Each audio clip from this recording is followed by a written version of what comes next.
Thank you for coming out. We're not used to coming out in the evenings, are we now? We don't. Since COVID, we stay at home in the evenings, don't we?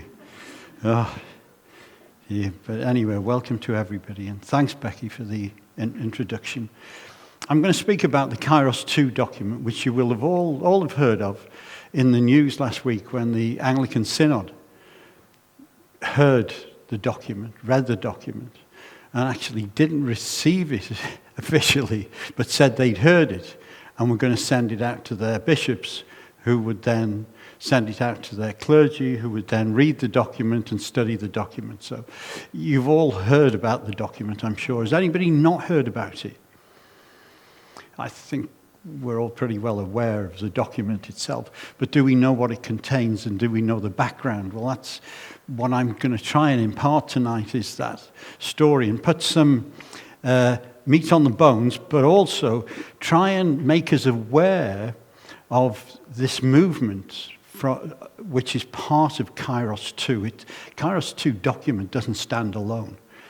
It's part of a movement of anti-Israel groups, both Anglican, Methodist, Palestinian Christians, who have been brought together to vilify Israel and actually to remove Israel from the land in order that they can re-establish or establish a Muslim Arab state on land that is rightfully Israel's. That's their plan. The heading of the document says, "The Palestinian Christian Initiative is a moment of truth." That's what Kairos means. Faith in a time of genocide. We look toward the day when we shall live free in our land, together with all the inhabitants of the earth, in true peace and reconciliation, founded upon justice and equality for all of God's creation, where mercy and truth meet, and righteousness and peace kiss each other. And they quote Psalm 85:10. Sounds really good, doesn't it? Christian jargon that a lot of people are warm to. Righteousness and peace kiss each other. This idea that this document is a document of peace. Well, the Bible College in Bethlehem started in 1979. It has other ministries inside the framework of this Bible College, and the Bible College itself is basically a university. It's funded as a university. It's to promote theological teaching in terms of an anti-Israel theology. And it does it very effectively. And since 1979, it's been practicing these Christian ease messages that bring together Christians from all over the world, because they warm to that sort of rhetoric. The Bethlehem Institute for Peace and Justice, BIPJ, is in this Bible College setup. And that's been running since 2019. And that's a research and peace theology unit aimed at promoting, again, an anti-Israel agenda.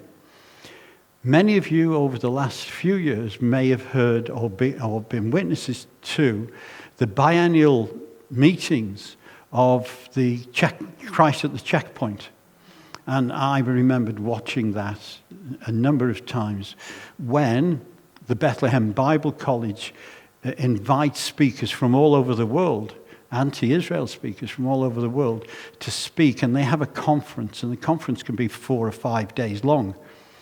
It's filled with anti-Israel, anti-Semitism, anti-Zionism.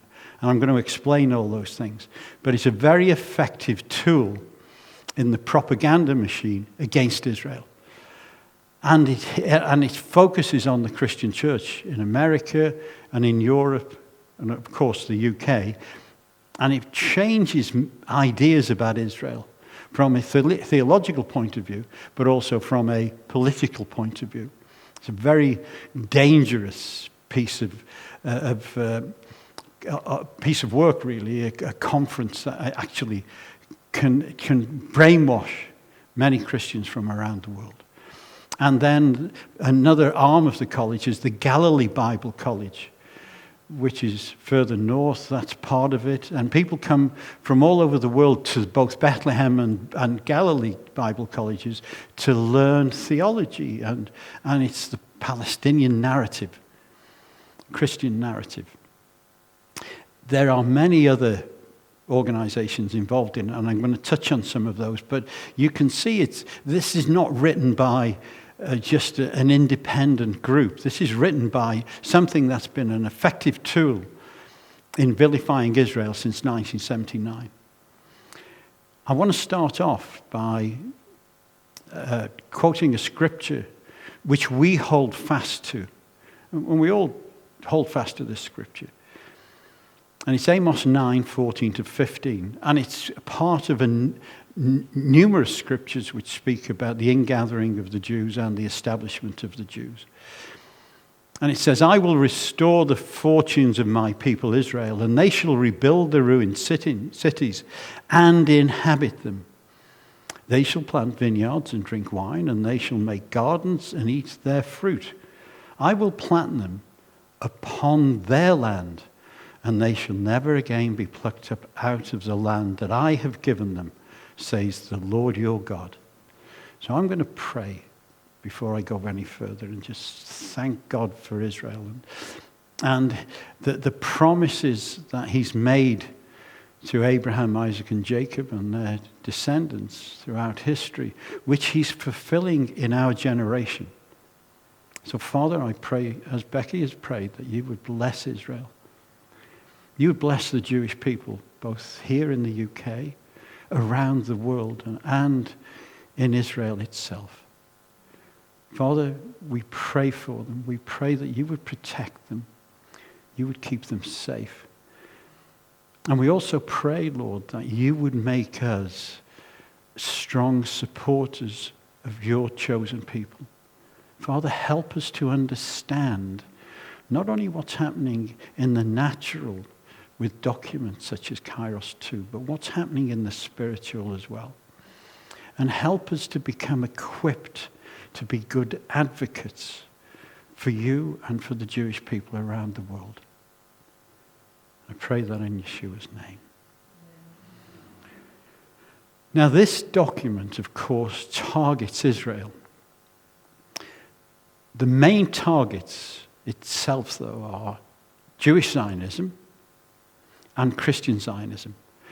And Christian Zionism is the main target of the paper, because the aim of the paper is to divide the church, to break it down, to enable the Bible College and those proponents of the anti-Israel establishment to actually be an effective arm and have openings in churches for them to speak.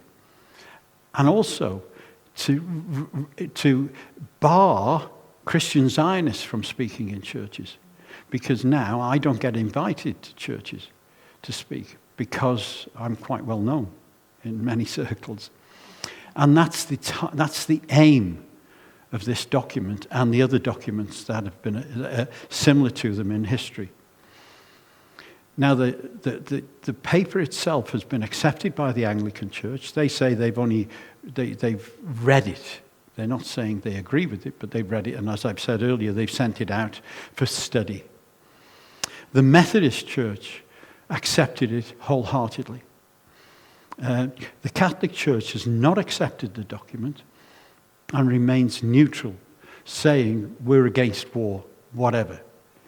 But and the Presbyterian Church, part of the Methodist movement, have accepted the document and will be teaching on it. So the two main church bodies, organizations or traditions in the UK are the ones who've accepted the document and will not put it in a drawer, but will keep it alive by passing it on to their clergy and their churches. Chief Rabbi Mervis has called the document shameful and full of falsehood. I've read and studied the document and studied the material from the Bethlehem Bible College for many years. And I'm not as polite as the chief rabbi. I would say it is filled and packed to the brim with lies, deceit, such dishonesty that would incite hatred. And that's true about the document, although the document is called a moment of truth, Kairos. So I'm going to read some of the documents, if you don't mind me doing it in this way. I couldn't work out how to teach this or to speak about it and equip us other than by giving little pieces of the document to you and then looking at that and just pulling it apart a little bit. So I hope that's going to be a helpful way of addressing the issues in the document. So I'm going to start by the first few lines of the document, which says, "We live now in a time of genocide, ethnic cleansing, and forced displacement unfolding before the eyes of the world." They're very strong statements, very strong. Goes on to say human rights organizations, legal institutions, and international experts have been unequivocal. The statements of Israeli political leaders and Israelis' actions in its assault on Gaza constitute a genocide. It's very strong in its nature. It doesn't hold back on anything. It's powerful to read. If you don't know anything about what's happening in Israel historically or what's happening today, you're going to be taken in by this, and it's also going to activate you. It's one of those things that stir you. And that's the purpose of this document. So this document will get into churches, it will be studied, and it will stir people into action. People who wouldn't normally be stirred into action. And that happened in 2009 when they published the first Kairos document. It stirred people to action.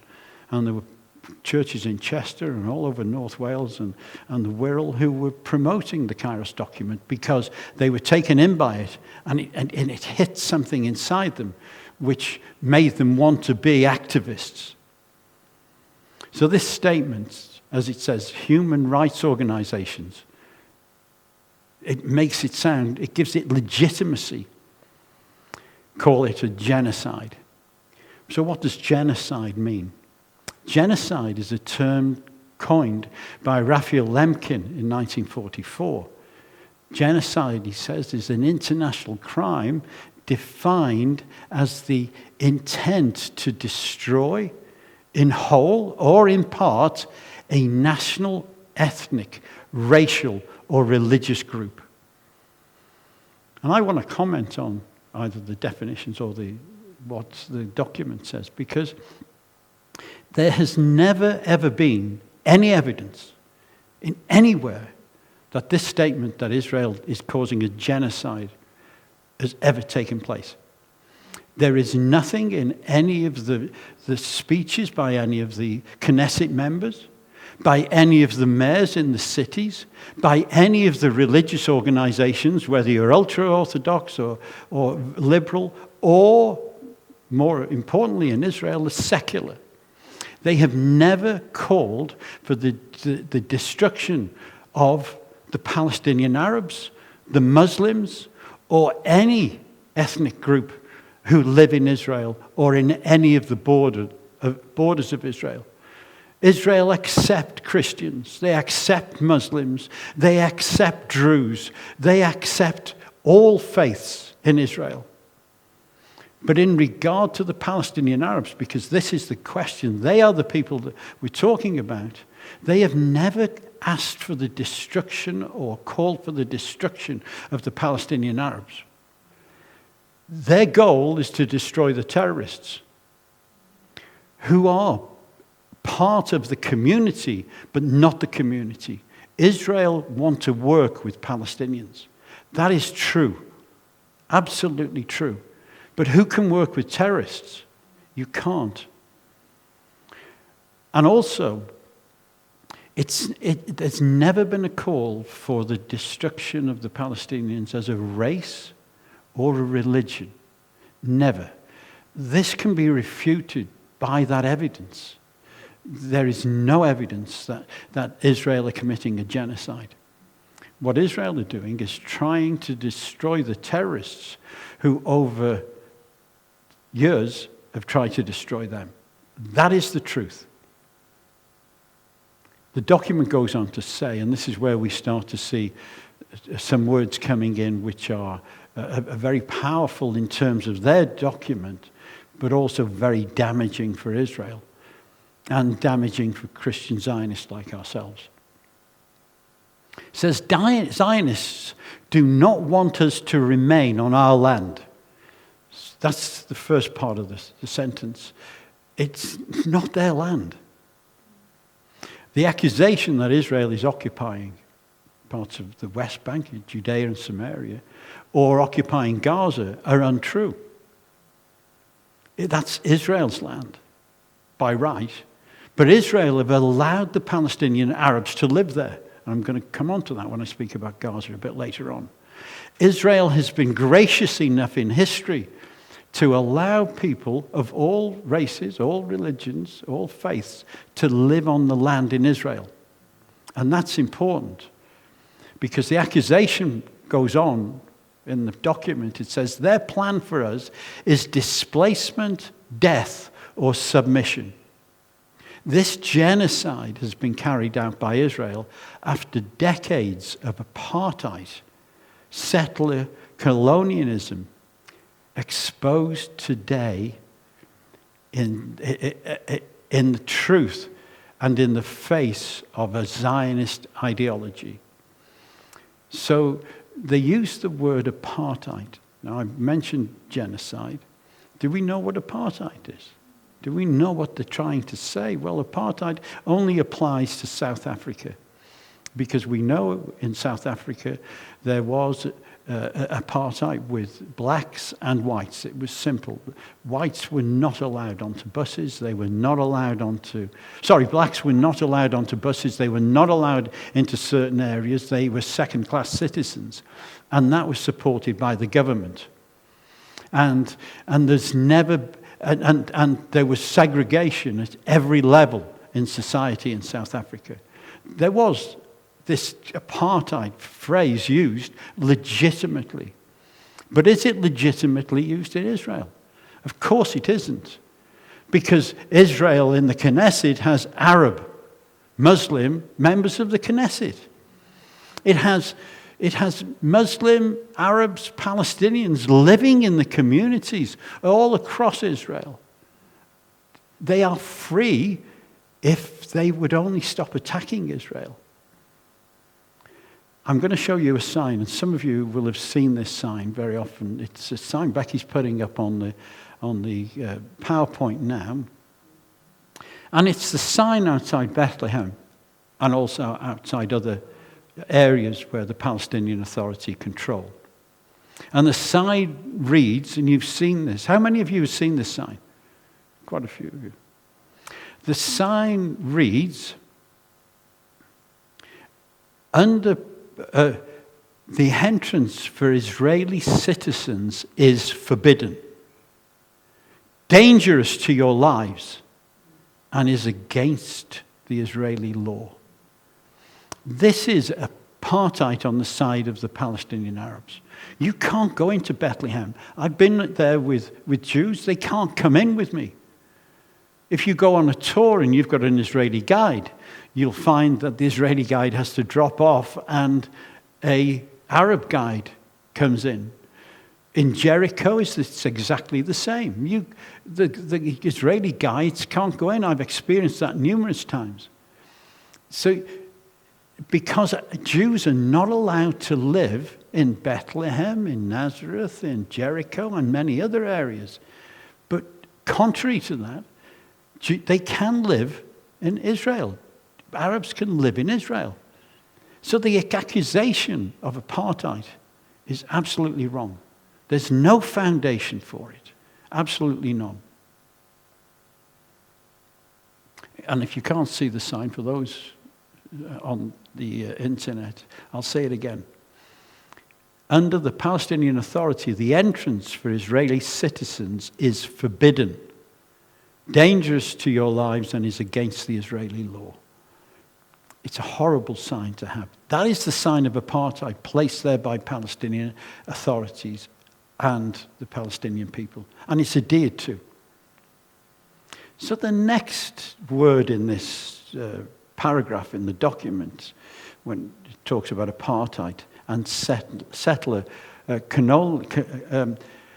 colonialism, is this word, colonialism. And it is the practice by which a powerful country establishes and maintains control over foreign territories and peoples. So you would accuse Russia in the Crimea of carrying out colonialism. You would accuse any country who actually occupies another country of colonialism. But this accusation can't be aimed at Israel, because Israel are wanting to live on their own land. It doesn't fit. It's another false accusation aimed at brainwashing the people who don't really understand the wording or the nature or the meaning of these words. And it sounds as if Israel are colonialists. But there's no intention for Israel to occupy someone else's land. Of course, in Lebanon at the moment, they're trying to stop Hezbollah coming into the north of Israel.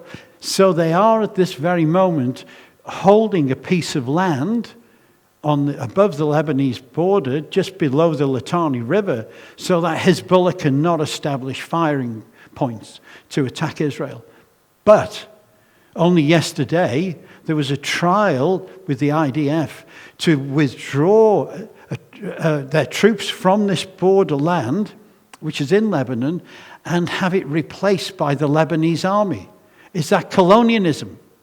Of course it isn't. It's an example of where colonialism is not part of the narrative of Israeli politics. Israelis don't want to live on any land other than Israel. If you remember, with the Zionist conference, the Brits offered them Uganda. They said, no, we don't want Uganda, we want Israel. And that's all they've ever wanted. They don't want to occupy or own another piece of land. Anybody else's land, anywhere in the world. They want that little strip, less than 1% of the Middle East. That's all they want. It's not colonialism.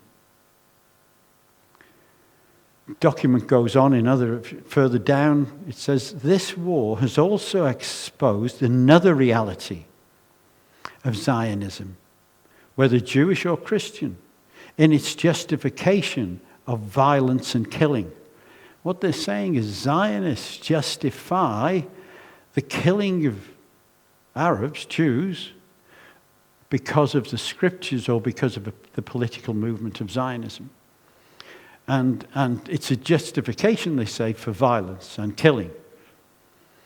Well, let me just address Christian Zionism, because that's the main target of this paper. Christian Zionism is theological support for the Jewish people's right to return to their ancestral homeland, which is, of course, the state of Israel. It is driven by the numerous prophetic announcements concerning the ingathering of Jews. Now, I think Jewish Zionists and Christian Zionists are the same. We want to see Jews reestablished in Israel, in their homeland, at a time when, after the Holocaust and after the persecution of Jews in Europe, Eastern Europe as well, going back to the 1880s, they find a place where they can live in safety. But you know and I know that Arabs did live there before 1948 with Jews. And in 1917, before the British Army took the land from the Turks, Arabs were persecuted by the Turks, as were the Jews. And they were highly taxed. They were not regarded at all. So we know that Arabs lived there. We know they did. And so did Jews live there in 1917. And they lived together in most part. But once the Balfour Declaration was made, the forces behind the terror groups began to attack Israeli communities. And I've got some books here. If you were to read the books by Martin Gilbert, he was the Queen's biographer. Many of you know him. Do you know him? He's a marvelous man. He did books with maps, makes it easy for people like me to follow. An amazing man. And pointed out that over the years before 1948, there were many attacks by Arabs on Jews. And many Jews, in fact, over 1,000 Jews were killed in the period before 1948. And you can read, I'm going to encourage you to try and pick up some of these books. We keep them in the library, and you're very welcome to use them. So we see that Christian and Jewish support for Jews living on the land of Israel takes into consideration the fact that Arabs and Jews have lived together there. And there's never been a call by Christian or Jewish Zionists for those people to be expelled from the land, never to be thrown out of the land. If we go to 1948, where there was a refugee crisis in Israel, on the day of independence and shortly after the independence, I'm going to talk about this very shortly. But the Arab nations who attacked Israel on the 15th of May 1948 told the Arabs living in Israel, get off that land because we're going to kill every Jew who is living there. We're going to obliterate Israel and then we're going to take it over. And that's what they said. The documents say it. They announced it. So they created a refugee problem of 794,000 Arab refugees. Yes, there was an Arab refugee problem. We accept that. But created by the Arab nations, not created by Israel, because Israel were happy to live alongside Jews on the day of independence. And the declaration makes way for that. But the Arabs wanted to create a problem. And they wanted also to solve what was a problem to them, and that was because of the establishment of the nation of Israel. Those refugees, however, those Arab refugees, were outnumbered by refugees from Arab lands who were expelled from Arab lands at the same time, creating a refugee problem of 850,000 Jewish refugees. A massive increase. Much more than the 794,000 Arab refugees. And the refugees from Arab lands were thrown out. They were expelled brutally. They lost all their property. They lost their money. They couldn't leave with anything other than a suitcase. And they were forced out of Morocco, Iraq, and everywhere else. They were just expelled. Iran. It was an ethnic cleansing of Jews in Arab lands. That's what had happened. The differences between those two groups of refugees is that the Jewish refugees, once they arrived in Israel, didn't remain as refugees. They established homes. They built communities. They built hospitals. They activated into building a society which was democratic, which would bless the world, which would become a country that would create all your IT things, which would create medical advancements, which would bless the world. But what about the Arab refugees? They went all over Jordan. They established refugee camps. And they went into Gaza.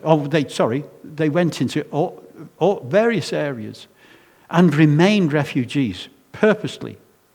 And in fact, they're the only refugees out of 60 million refugees in the world that can pass their refugee status on from a father to a son. So if you're a son of a refugee, you are classed as a refugee according to UNRWA. So there is always going to be refugees. Israel has tried to accommodate them. And I'm going to speak about that when I speak about Gaza a bit later on. And Christian and Jewish Zionism makes way for Jews and Arabs to live together there. We don't want to see people expelled from their land and remain refugees. We want them the Arabs there to establish communities and homes and live peacefully alongside their Jewish friends. Because Jews are friends to the Arab, whatever you say. The next piece of the document says, Israel commits these crimes by invoking events of the 7th of October 2023, claiming that its actions are an act of self-defense. This is what the document says, that the 7th of October was an act of self-defense. I can actually really hear Rabbi Mervis saying it's full of lies, full of falsehood, sorry. And they go on to say, forgetting that the Hamas attack of that day was itself born out of decades of injustice, oppression, and displacement since the Nakba of 1948. Well, the word Nakba means catastrophe. 1948 only became a catastrophe because, as I've just mentioned, the Arab nations told the Arabs to leave Israel, get out, and become refugees because they were going to kill every Jew in Israel. That was the catastrophe. If Israel had been allowed to live there, there wouldn't have been a refugee problem. And they go on to say, and more than 16 years of immoral, suffocating blockade on Gaza. Now, we've all been, I think most of us who've been to Israel have been down to Sderot, because when I do tours, when I have done them, I've taken you to Sderot. How many went to Sderot? And we saw what was happening there.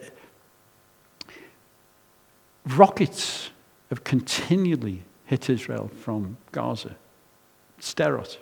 And you've seen the rockets at the back of the police station when the police station existed.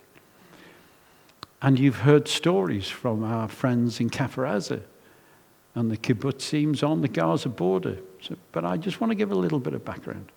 1948, Egypt attacked Israel as one of 5 Arab nations. Israel had been given Gaza as part of the agreement made with the Arabs over the apportionment of the land. So Gaza is actually Israel's piece of land in 1948. But they lost that land to Egypt during the 1948 war. So between 1948 and 1967, Gaza was governed by Egypt, who didn't really want it, because they didn't install any infrastructure there. And I gave evidence at a House of Parliament Select Committee on these facts, and it was accepted as being true. They didn't want to put any infrastructure in there. They didn't want to put water or sewerage. They wanted the Arabs there to live in poverty. Nobody cared about the Arabs living in Gaza at that time. And of course, Jews weren't allowed to live there. But in 1967, the Arabs attacked Israel again, the 6-Day War. I was in Israel just after that. That impacted me going there as a young person, a young schoolboy. So I knew a lot about the 1967 war, but what I did learn after as well was that after the 1967 war, and during it, Israel took back Gaza. So they've got it back now. And what I learned is that Israel put in sewerage, electricity, put in the infrastructure needed, gave Arabs the things they needed to live quality lives, which they hadn't had under the Egyptians. And that was the story. But Gaza was infiltrated by the Muslim Brotherhood, who trained a wing called Hamas, which became active terrorists under Yasser Arafat.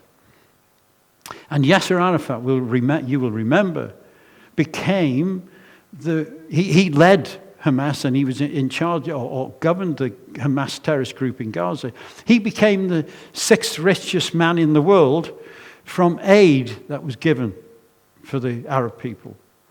And his finances, we could prove, came to $560 million, which doesn't seem an awful lot, but we know that we were only able to prove that he had that amount of money. The rest was hidden, and we don't know where it is today.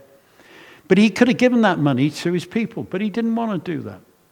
He wanted to leave them hungry. So the Egyptians had left them hungry, he leaves them hungry, and Israel are the only ones who supply them. Now, at that time, at the same time, Arafat is stirring the feelings against the Jews in Gaza. Israel had created a community called the Gush Katif community, which was a community of Jews that had established beautiful homes in Gaza, in northern Gaza, and they were producing 12% of Israel's dairy products, their bug-free lettuce.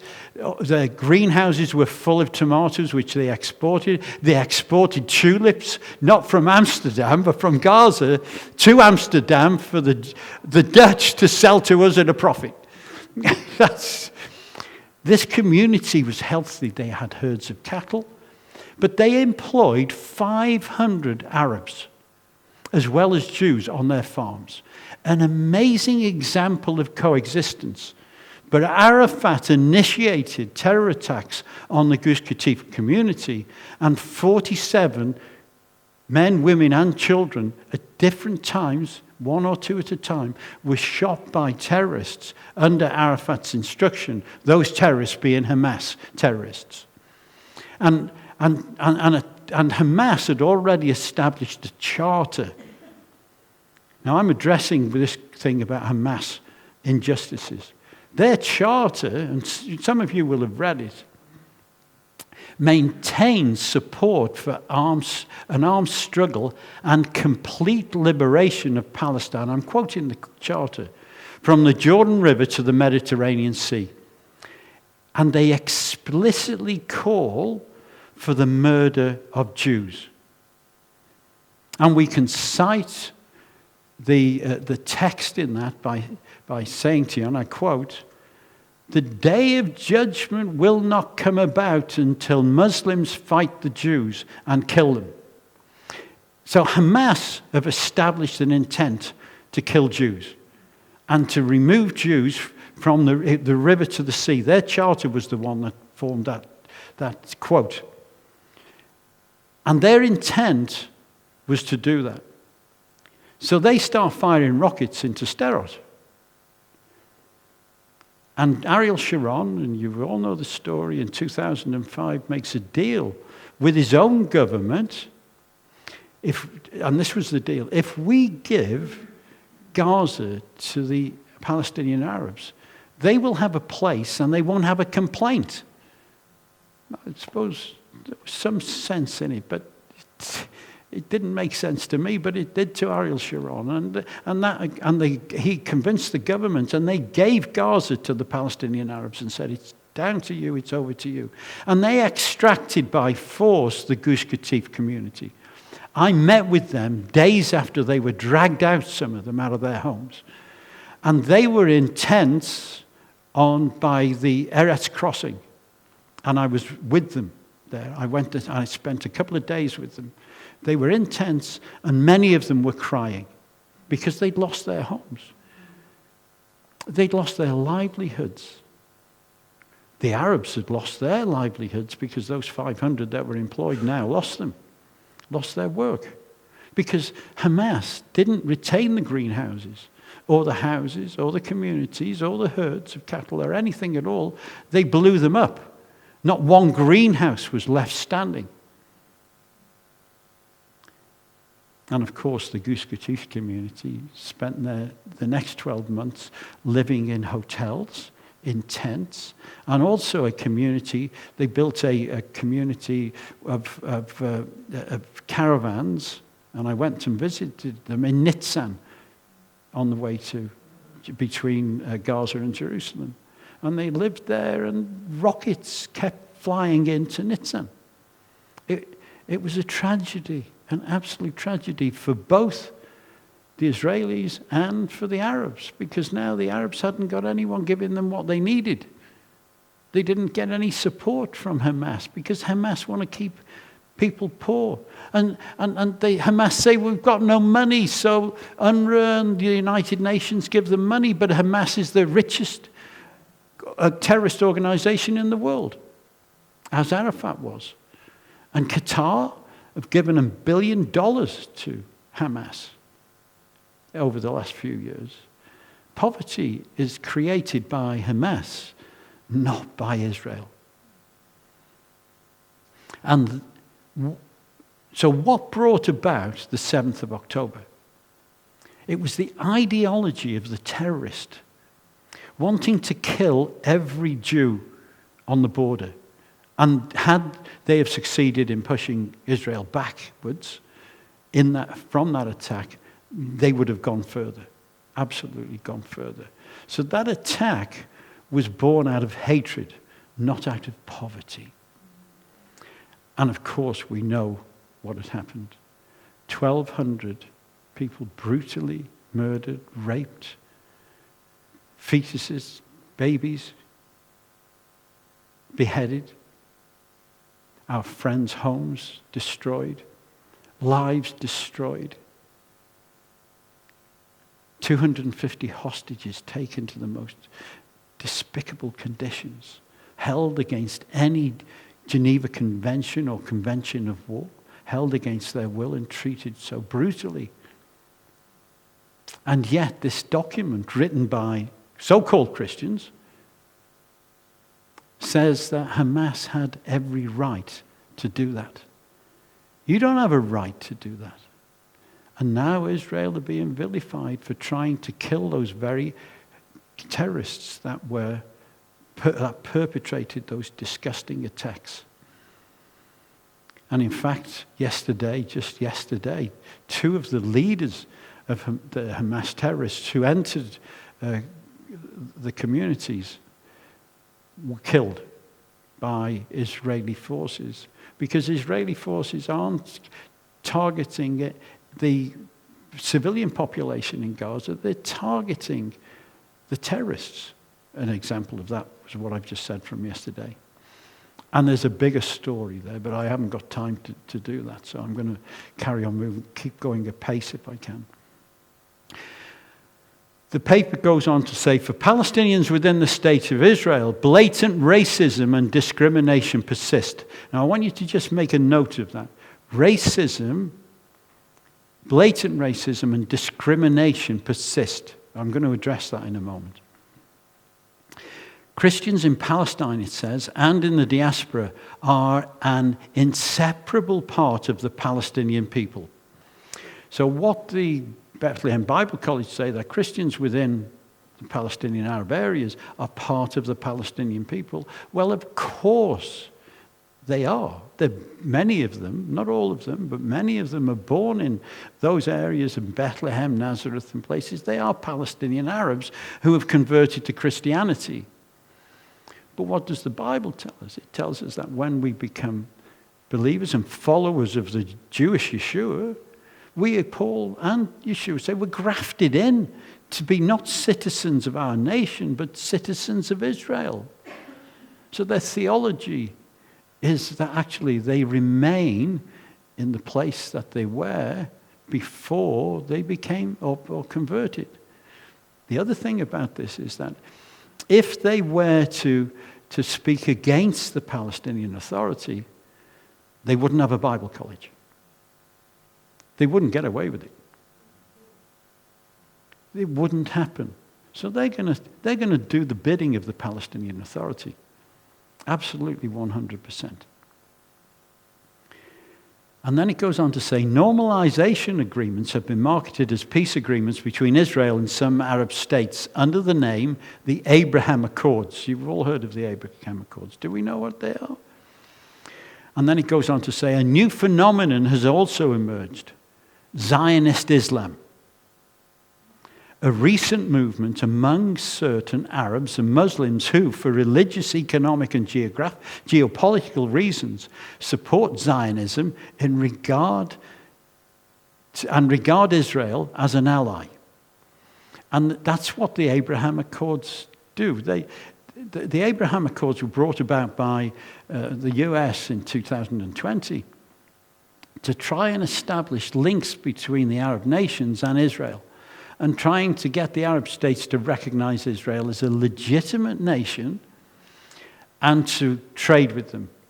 Economy, but in other ways as well.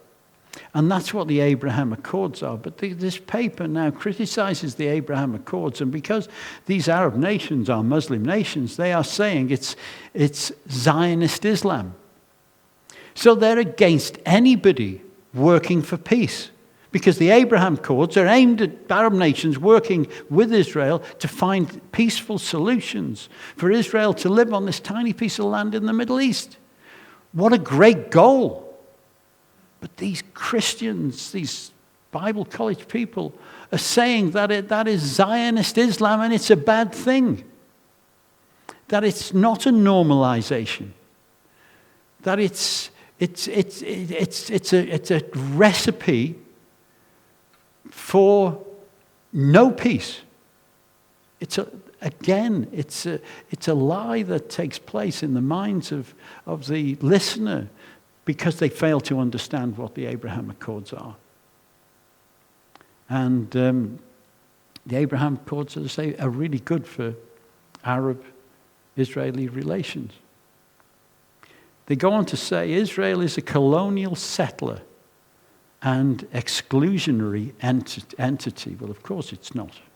They don't exclude people at all. I want to just talk about anti-Zionism in light of what I've just said.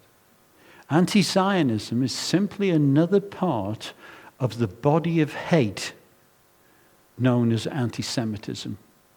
Anti-Zionism crosses the line into anti-Semitism when the criticism of the state of Israel or the concept of Zionism utilizes or echoes classical anti-Jewish tropes. Criticism of the state of Israel, which uses old anti-Semitic tropes dressed up in the garments of words such as colonialist, imperialist, genocidal, racist, and that's why I wanted you to listen to that word, racist, apartheid, with similar sentiments to the protocols of the elders of Zion. We all know what they were, weren't they? They were the forged papers by the Russians in 1880 to say that Jews wanted to take over the world and were actually planning to take over the finances of the world. And the protocols of the elders of Zion were used for the pogroms in 1880 onwards to exclude Jews from communities in Russia. And a lot of those Jews went to live in Israel in 1880 because of the Russian persecution or the Eastern Bloc persecution. That's what the elders of Zion did. And they were used again by Hitler during the Holocaust. Lies that were aimed at inciting hatred against Jews. And this paper does exactly that sort of thing. Now, you know I'm a Holocaust graduate and I'm really keen on Holocaust studies, and I'm very keen that we adopt the International Holocaust Remembrance Alliance papers document everywhere. And Merseyside have done that, Merseyside Council. I got Flintshire Council after quite a while to adopt the definition, but a lot of councils have done, some have rejected it, but many countries have adopted it. Argentina is one. Don't know whether you wanted Argentina or Spain to win. But they've adopted it. Spain also adopted it. Bulgaria, UK, US, Austria, Belgium, many countries have adopted this IHRA document, except for Arab countries. Of course, they won't accept that document because a Holocaust denial is something that really is at epidemic levels in many Arab countries. But the definition, the IRHA document, if you read it, and it's interesting to read it, if you've read it and you want to refresh your memory, it's worth doing it. It says that denying the Jewish people their right to self-determination by claiming that existence of the state of Israel is a racist endeavor is anti-Semitic.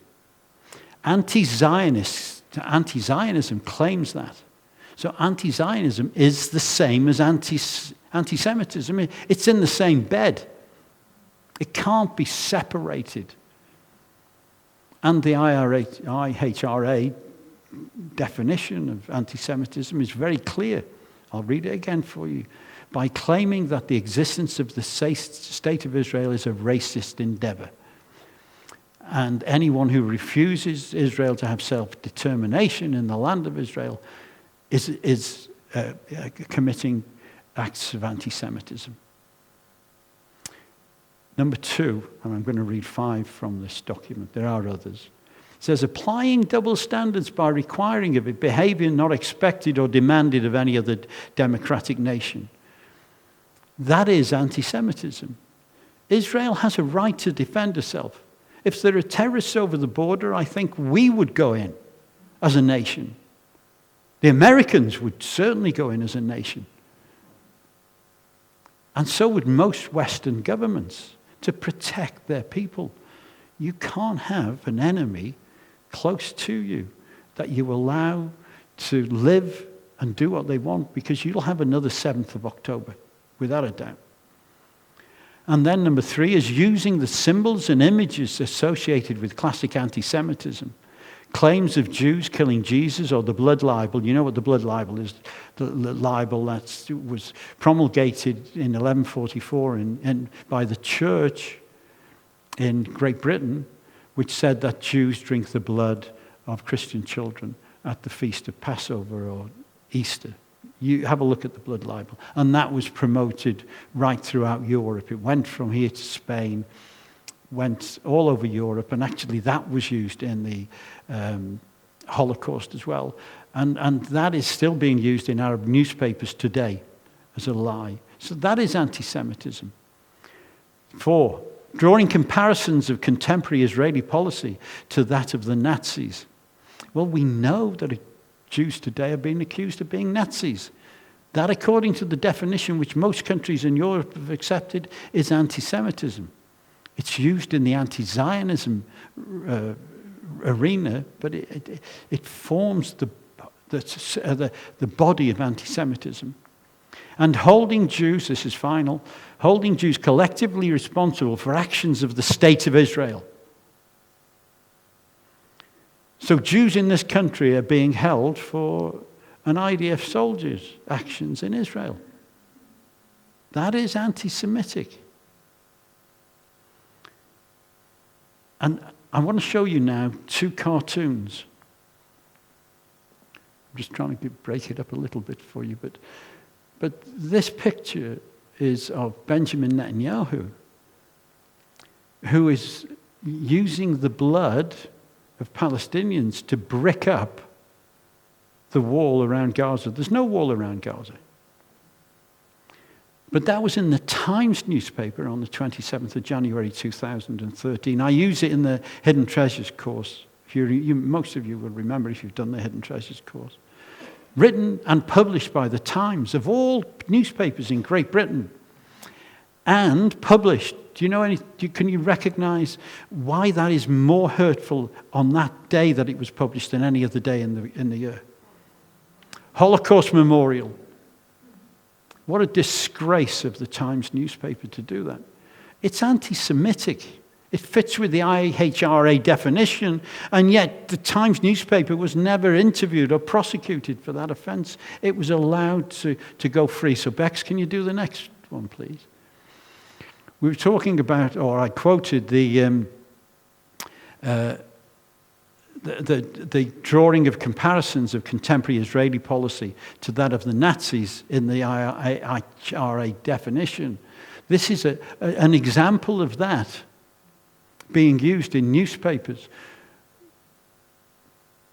making out that Israel are Nazis, and that George Bush is supporting them, that America is supporting them. That is anti-Semitic. But the cartoonists are never prosecuted, and neither are the people who publish it. Thanks, Becky. This also is anti-Semitic, according to the definition. It's anti-Zionist. It's named anti-Zionist because people think if we call it anti-Zionism, we won't get prosecuted. So the foreign minister for Turkey, Hakan Fidan, declared on the 3rd of July this year, that's only a few days ago, that Israel has become a burden that humanity cannot bear. You'll remember that from the news. And called for international sanctions against the Jewish state. But he says that Israel is a burden that can't be borne by the nations any longer. That is anti-Semitism. I've written to my MP, I've written to the leader of the Welsh Assembly, and they've acknowledged the question, do you condone this? That's the question, and I'm waiting for a reply. I will get a reply of some sort, because I'm pretty persistent. They may say you're banned from writing to me anymore, and I always write politely. But they haven't replied. Every decent person in the West should condemn that statement. In fact, if they don't, and politicians don't condemn that statement, they play a role in promoting anti-Semitism. And they say they're against it. They can't do anything else but condemn that statement. In Wales, we trade with Turkey. We give them aid. We've given them £13 million in the last 10 years in business investment. We have a right to speak into what's said by the Turkish government. So I'm waiting for a reply. And we all should write to our MPs or members of parliament, whoever. In Wales, we write to the Welsh Assembly. That's anti-Semitism. Unchallenged. These are things that go unchallenged today. Robert Wistridge says that you measure anti-Semitism not by the statistics, but by the society that challenges them or doesn't challenge them. We don't challenge these people. Goes on to say in this document, it's been a long time now. Has it been an hour, Bex? Not quite an hour. Can I go on a little bit? Are you okay? Do you want to get up and walk around? No? You don't want to have a glass of gin or something? Or quite a bit to go. This document calls for the church into action. But that action, it says, involves the church stepping back into the arena of anti-Semitism and anti-Zionism. Sorry, this is my writing. The document calls for the church to action. But when the church acts, they step into the arena of anti-Semitism and anti-Zionism. When the Synod accepted that paper and the Methodist Church accepted that paper, they aligned themselves with anti-Semitism and anti-Zionism. They became a party to it. And the blood is on their hands, as it has been throughout history. I'll just read some quickly, because of the time, a few points. It says, in the document itself, it says, this is a time for resistance embodied in costly steadfastness on our land. Now, what I noticed about this is it says it calls for a resistance embodied in costly steadfastness on our land. It's not their land, remember. But they're calling for a resistance. And they don't call it peaceful resistance. They don't put anything in there. That leaves it open. Any decent person, whether you're Christian or whatever faith, would put in there, we call for a time of peaceful resistance. But that word's left out. And then it goes on to say, we are sons and daughters of the first church. Well, of course, the first church were Jewish. They were Jewish. Up until the 2nd century, the first church, and then the Gentiles got involved and took over and became the anti-Semitic ones and isolated the Jews in the church. And I'm not going to read everything now because of time, but you can get the taste of it, can't you? I'm going to move down and read this little bit. It says, we reject the oppression and injustice produced by the theology of racism, colonialism, and ethnic supremacy embodied in Christian Zionism. That's a big statement. What an accusation. And they repudiate Zionist theology and call for Zionists to be challenged and to be isolated within the church. Now, we know who the famous founder of Zionism was, Theodor Herzl. And he was the first to use the term Christian Zionist. And he used the term Christian Zionist in reference to two of his friends. One was a guy called Reverend William Heckler, who was the chaplain of the British Embassy in Vienna, and Henry Durant, the first ever Nobel Prize recipient for his role in establishing the Red Cross. These two Christian men were good men, and Theodor Herzl applauded them and called them Christian Zionists. So that's where that term came from. Theodor Herzl points to something when he writes this statement. There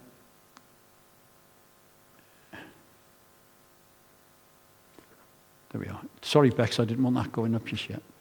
But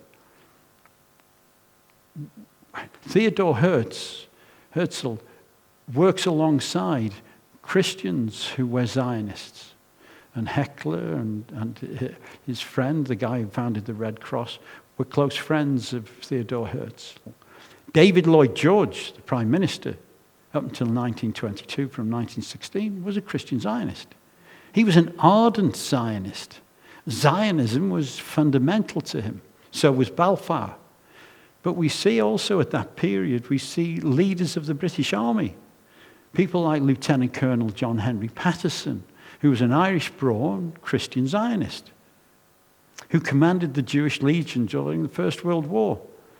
And his involvement in World War I and the Zionist movement, motivated by his deep biblical convictions and admiration for Jewish resilience, caused him to fight alongside Jewish brigades for the purpose of removing the Turks from the land to free the land for the Jewish people. So there were Christian Zionists in all levels of society. In the Second World War, we see Major General Ord Wingate, who was a devout Christian Zionist, and he served in the Second World War, and he was famous for establishing the special night squads for the mandatory Palestine movement in 1938, where he trained the Jewish Haganah fighters to fight at night. Wingate was a leader of the British Army, but he was a Christian Zionist. It was something to be proud of. What this document does is try and make us hide away from being proud to be Christian Zionists. We are now being vilified, and I can foresee that Christian Zionists will turn away from Christian Zionists because they won't be able to cope with the criticism in various churches. The pride out of Christian Zionism will be decayed because of the efforts of this paper and others' papers. I'm skipping a bit here now. So can I have that slide now, Bex? And while Bex putting that slide up, I want to say that not all Jews are Zionists. Not all Christians are Zionists. Although biblically, Zionism is a valid scriptural declaration. Zionism in the late 19th century Europe was to establish and support a sovereign Jewish homeland in the region of what was then Palestine, the ancient ancestral home of the Jewish people. It initiated the Balfour Declaration and the San Remo Conference of 1920, which enabled a movement ahead with giving making an independent state for Jewish people. The first World Zionist Congress was held on the 29th of August 1897, founded by Theodor Herzl. Now, Zionism, as we said, is the establishment of the nation of Israel from a biblical perspective, but also from a historical, political perspective. But did all Jews go back to Israel because they were Zionist? Well, if you read the Declaration, and I'm going to go and give you some more facts. If you read the Declaration, it says, from Herzl, he says, we have sincerely tried everywhere to merge with the national communities in which we live, seeking only to preserve the faith of our fathers. It is not permitted to us. In vain we are loyal patriots, sometimes super loyal. In vain do we make the same sacrifices of life and property as our fellow citizens. In vain do we strive to enhance the fame of our native lands in the arts and sciences, or her wealth by trade and commerce. In our native lands where we have lived for centuries, we are still decried as aliens, often by men whose ancestors had not yet come, at a time when Jewish sighs had long been heard in our country. He's saying the establishment of Zionism is not as a result of wanting to go to Israel, it's a result of persecution in the nations. And to add to that, one book here I have by Lynn Julius called Uprooted. Has anybody read that book? We all should read that book. I interviewed her on Revelation TV years ago. This woman is an amazing woman. That book speaks of the expulsion of Jews from the Arab lands in such detail. She's an excellent academic. You've got to read it if you can. We talk about Jews going back because of a nationalist cause. Well, let me tell you this. Between 1948 and 1890, that was the time, 1990, when the Russian Aliyah movement began, 70% of residents in Israel were actually immigrants or children of immigrants who were in Israel as a direct result of persecution and not because of a Zionist policy. Does that make sense to you? 70% had been forced out of their lands to go and live in Israel, not because they wanted to go and live in Israel, because if you look at Lynn's book, the Arabs in the Arab nations were living very comfortably. They didn't want to go back to Israel. Like the majority of Jews in America today, they didn't want to go, but it was persecution that forced them to go, not a Zionist concept. So this paper accuses Israel of being formed on the basis of an imperialistic Zionist movement. Of course it wasn't. It was because the Jews were persecuted in the nations. Egypt in 1956 also, along with Iraq, Iran, Syria, and Lebanon, made Zionism a crime. So if you were said to be a Zionist, and still today you admitted to being a Zionist in Egypt, in Syria, Iraq, and Lebanon, you can be arrested and imprisoned for being a Zionist. And that took place in 1956.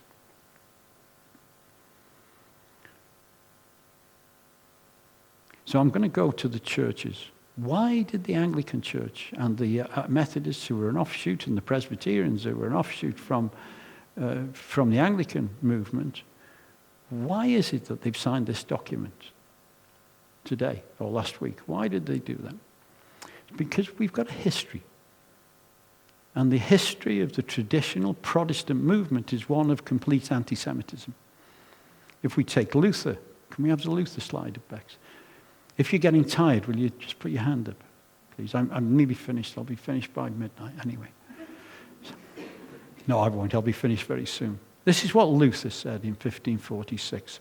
Luther was the founder of the Protestant movement. He says, the Jews have transformed God into the devil, or rather into a servant of the devil, accomplishing all the evil and the evil desires, corrupting unhappy souls and raging against himself. In short, Jews are worse than devils. Does that incite hatred? That's the founder member of the Anglican Communion. It's impossible to convert the devil, he says, condemned to the flames of hell. Therefore, and this is incitement, burn their synagogue and houses and toss into hellfire and bury with dirt whatever you will not burn. Burn or remove from them their prayer books, Talmudic works, and also the entire Bible on pain of death. Let their rabbis be barred from teaching, and let all Jews be outlawed and thus endangered on the public highways. And let none of them pray or teach or even give thanks to the Lord in public. Such is their sevenfold guilt. How horrible. I teach that on the Hidden Treasures course, and some people can't believe it. They founded the Protestant movement was founded on those remarks. And anti-Semitism was sown into the Protestant movement. And we say, well, that was at Luther's time. Well, it went on because if we study it, and I'm just going to pick out some very basic, quick facts for us. If we study the history of anti-Semitism in the Protestant Union, we look at and their attack on Christian Zionism. Look at a case called Francis Kett, who was burnt alive on the 14th of January 1589 in Great Britain. He was burned at the stake near Norwich Castle for writing a book. He was an academic. His book was called The Glorious and Beautiful Garland of Man's Glorification. And he spoke about praying for the restoration of Israel in the book. He spoke about praying for the peace of Jerusalem, and he quoted the book of Ezekiel and the book of Revelation, which spoke about the ingathering of the Jews. And he was burnt at the stake for it because of the accusation by the church that he was a heretic. Not because of the king, although the king signed the order, but because the church said he was a heretic for writing about the ingathering of the Jews. If we go to Scotland, and we investigated this in Scotland some years ago, didn't we? I dragged Shirley around all sorts of places. But if we go back to the 17th century, between 1661 and 1688, we look at the case of the Covenanters, who were Presbyterians in Scotland. In those years, prayed for Israel. They prayed for the re-establishment of Israel. They prayed the scriptures in that I read earlier on, Amos 9. And they refused to accept the teachings of the Protestant church, which was oppressing them in the areas around Edinburgh and around Glasgow at that time. And that was 17th century. 100 of the Covenanters were legally, publicly executed in Edinburgh. But if you go to Greyfriars Monument in Edinburgh, it cites that 1,800 were actually murdered for praying for Israel. That's the Anglican Church. That's the Protestant church oppressing the church in Scotland in the 17th century, praying for the peace of Jerusalem. There are 102 million regular worshippers in the Anglican communion today. It's not huge, is it? But they're regular worshippers. Weekly attendance, as the figures are as today, are about over 500,000, 590,000. In 2000, so it's quite a sizable pocket of people, isn't it? It's a good portion of people. In 2006, Anglican church leaders in the region, Anglican church leaders released a document called Jerusalem Declaration on Christian Zionism. And this document explicitly rejected theologies regarding the ingathering of Jews. Also, there was the Kairos document of 2009, and I mentioned that earlier. And we had the Anglican vicar Stephen Sizer, who wrote a book called With God on Our Side that I read in 2010. I've got that book. It targets Christian Zionism. He was an Anglican vicar. He was later sacked because he wrote some things on the internet which were highly anti-Semitic, and out of embarrassment and a lot of pressure from other Christian organizations, they had to get rid of him. But now he's functioning. He runs a charity now and promotes anti-Israel rhetoric. Then we have films that perhaps some of you will remember, like With God on Our Side, promoted by the Anglican Church, which the film was made in America. It's a really well-made film, which vilifies Israel and does exactly the same as the Kairos document does, but in film, vilifying Israel. We also have a very active anti-Israel organization within the Church of England called the Amos Trust. Has anybody seen that? Has anybody heard of the Amos Trust? Very, very effective.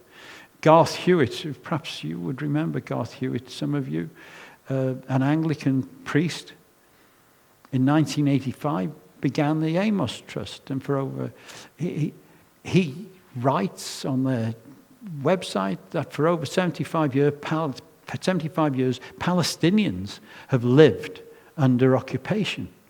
That's what the Amos Trust promotes within the Anglican Communion.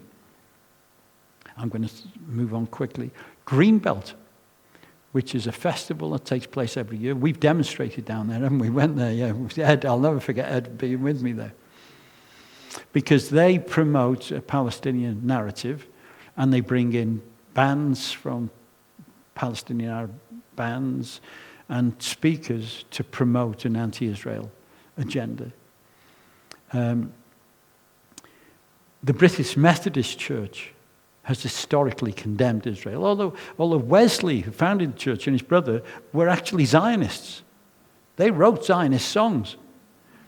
The Methodist Church has actually called and repeatedly called for divestments, arms embargoes, and the end of occupation, as they call it.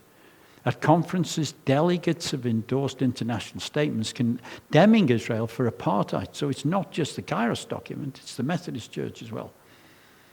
And they urged the UK government to recognize Palestine as a nation. And I wrote, as you know, some of you know that I wrote, when Keir Starmer announced that he was in favor of a two-state solution and a Palestinian state as a whole, I wrote on the Freedom of Information and asked what church groups, on top of the Anglicans and the Methodists, had called Keir Starmer to make a statement like that. And I got the letter from the Baptist Union, from the two leaders of the Baptist Union, pleading. The letter says, we plead with you to make a Palestinian state. That was to Keir Starmer from the Baptist Union. So we've got this kind of a big thing happening in the churches. Also, these organizations, these church organizations, endorse something called the Ecumenical Accompaniment Program. Have you heard? It's called EAPPI. I was dealing with this years ago. Some of you might remember that. But this organization is an organization which takes Anglican students and clergy students to Israel, but only takes them into Bethlehem and Ramallah and Nazareth. And it's an accompanying program, which is a program to teach propaganda to young people in the UK and all over the world as well. And then we have the Presbyterian movement, which has up to 450,000 members, active members. The Presbyterians, despite their history in Scotland, are so anti-Israel today. So the major theological traditional churches are very much in favor of this document. And yet, we, Christian Zionists in the UK, are just a few thousand. Core organizations like Christian Friends of Israel or ICEJ, CMJ, these organizations are really good organizations, Zionist organizations, Christian Zionists, with a long history. But we're still only a few. We're a minority. And what we're up against, and this is my end of it, what we're up against is that the Methodist Church and the Anglican churches are using this document to create or to teach a study course in their churches. This is being promoted today. The study course that they are going to use, and I've looked at it. It's slick. It's well written. It has a film. It's produced in America. It's the same as the film With God on Our Side. And it distorts the whole of the truthful narrative regarding Israel. It promotes the document. So every lie in that document is promoted in a way that is so convincing. It's a total brainwashing. If somebody has no knowledge of what's happening in Israel, this document, this study course with the film attached to it, is going to convince people that Israel are a racist, apartheid nation. That's what it's going to do. We're going to be up against it. We're going to be on the back foot. And I know God is on our side. I know he is. But historically, Christian Zionists and like Jews have been persecuted by the majority within Christendom. And I want to repeat what I always say about it. Without Christendom, Holocaust couldn't have taken place. Without Christendom today, in the form that it is, Israel is going to struggle to get their message out against the lies of documents such as the Kairos II document. Because of Christendom. Because Christendom influences politicians. You know, most politicians say they are either faith-based, they're either Islam or Hindu, or the majority say they're Christian. And these people are going in to worship. Maybe it's only at Christmas and Easter and baptisms and weddings and funerals, but they're going in and they're mixing with people who are promoting, or will be promoting, the Kairos document, having been on their study courses. And they're the ones who are going to influence the politicians. So I'm going to pray that God will give us the courage, the incentive, the passion, and the vision to challenge this. As Robert Wistridge, bless his soul, said, it's anti-Semitism. The level of it can only be measured by the challenge. And I think we're up to the challenge, aren't we? We're tiny. But at least there's a voice. When God comes to judge, and he will, Joel 3:2 says, God will come and he'll call the nations to the valley of Jehoshaphat, and there he will judge the nations for how they dealt with Israel. He can't judge the nations if they don't know what they've done wrong. We are the voice of today. Not only a voice standing with the Jews, but a voice standing for the future judgment of the nations and what we regard today as Christendom. So can I pray? And we'll finish. Father, I want to thank you for this gathering today, and I hope, Lord, I've imparted something, Lord. Firstly, I want to pray for Rabbi Mervis. Father, when he called this document shameful, and his comments were not heard by the synod, or rather were disregarded, that must have been painful to this man, who is a kind, wise, respectable man. Father, I pray for him, Lord, that he would know somehow that there are people standing with him who also call this document shameful. Father, I pray, Lord God, that we would be able to stand with the Jewish people in our nation who are living next to Methodist churches, Anglican churches, Father, who are living amongst Christian communities, many of whom today, many of those communities today, Father, haven't probably heard what's happening in Israel, but it appears that soon they will do when these studies take place, probably in Lent of next year. Father, I pray that you would protect the Jewish communities here, Father. You would put your arms around them and you would bring them under the cover of your wings. And I pray for Christian Zionists in our nation. I pray that people would gather to us. Father, from the churches in the south to the organizations of CMJ, Christian Friends of Israel. I pray people would gather to them and that they would stand with them. But I pray more than anything that our voice would be heard and the voice of truth would be heard and the voice of real compassion and real justice